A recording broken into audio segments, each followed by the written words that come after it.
Welcome to News Now Alberta. This is special that this city had to pay $90 million in lawsuits for one cop that was shaking down people and planting drugs on them.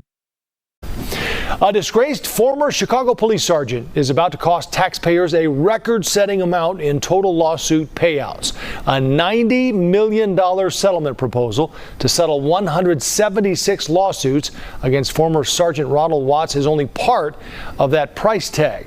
Investigative reporter Dave Savini has been digging into the toll this is going to take on taxpayers. Dave? Joe, it could have been worse, much worse, say city lawyers, who also say if they don't settle, they'll be faced with defending the Chicago Police Department in 176 different civil rights trials for wrongful convictions. These are cases where Watts allegedly planted evidence on people if they refused to pay him during a pattern of shakedowns in places like the Ida B. Wells housing development.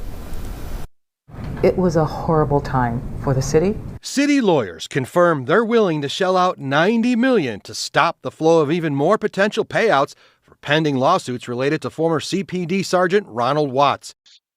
Now, this is Chicago, but imagine if it was your city and all your tax money was going to pay for lawsuits for one crooked cop.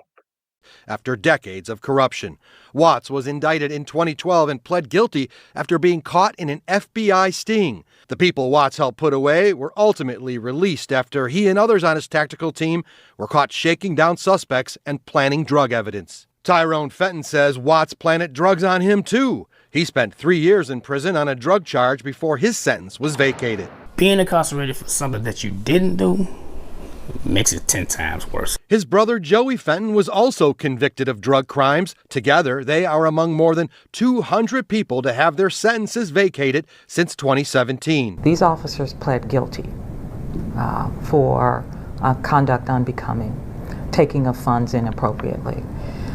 There was the liability of the city, from my perspective. So the two unknown officers are only charged with conduct unbecoming, which is a slap on the wrist. It was clear. The CBS News Chicago investigators found today's proposed $90 million settlement comes after $11 million in prior settlements connected to Watts and at least another $25 million spent on private law firms to defend Watts and the city in these cases.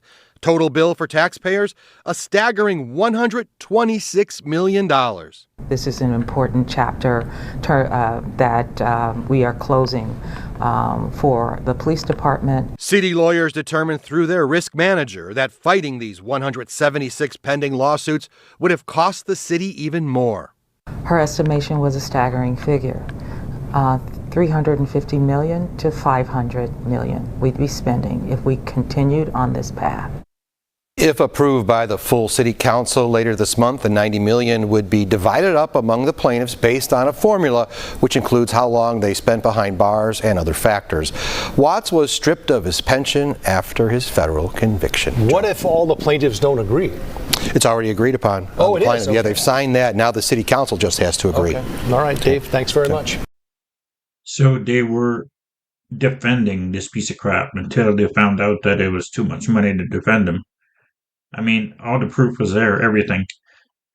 And this guy sent so many people in jail for years, and all he got was 22 months in jail.